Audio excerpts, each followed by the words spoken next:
I'm happy that the board is acknowledging World Elder Abuse Awareness Day.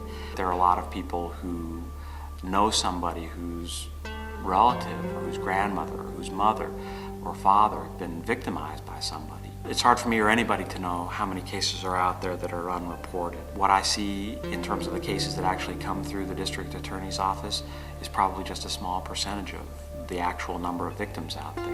Elder abuse is a significant problem in part because it doesn't know any kind of boundary in terms of race, in terms of social class, in terms of the type of offenders, the type of victims for it. It's very important that the Multnomah County Board of Commissioners affirm a proclamation acknowledging World Elder Abuse Awareness Day. It brings to the front of everyone's mind the importance of this topic. And so what will happen on that day is we'll all take a moment to recognize the issue. But hopefully what will then happen after that is that everyone will keep it in their mind as they go forward day after day, as many of us who are working in this field have to as we address these issues in our courtrooms and in our community. It can be sexual abuse, it can be financial abuse.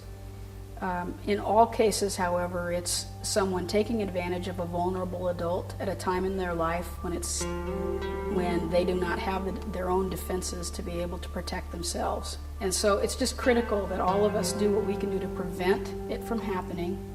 And it's also critical that we all have tools in place to address it once it has happened so that we can make sure that we stop the harm and get the person to a safe place. A coordinated community response really is a best practice for dealing with these kinds of issues. The Interagency Committee Against Abuse really brings government agencies, social service providers, nonprofit organizations, as well as some of the private sector, all to the table to talk about elder abuse and really to help educate the public about it and really to make sure quality of life never depends on age. There needs to be an understanding that as people age, that they become more vulnerable of being taken advantage of, and we are doing what we can to develop a response that helps elderly citizens live a very enjoyable life in their golden years.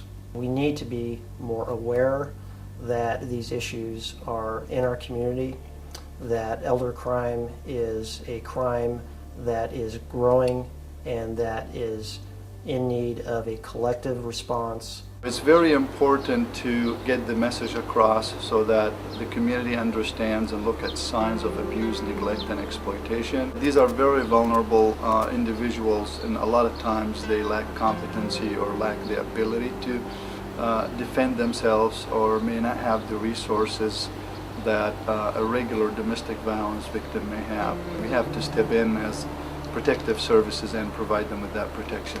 One of the more important aspects of the ICAP committee is that we're really taking a systems approach to trying to address the prevention of elder and vulnerable adult abuse. And one of the significant parts of our meetings is that we get together, we identify gaps, breakdowns, and barriers in the system and try to come up with solutions to address those, to make it easier to identify and investigate and prosecute in cases involving elder abuse. I'm County Commissioner Judy Shiprack. I want to thank all of our Multnomah County employees and community partners who made this video possible and who work so hard in the community every day to keep vulnerable seniors safe from abuse. Should you have concerns about an elderly citizen in your neighborhood or an acquaintance of yours who you think may be being abused, please call our helpline, 503-988-3646. Or if you just want more information, you can reach us at www.multco.us. Thank you very much.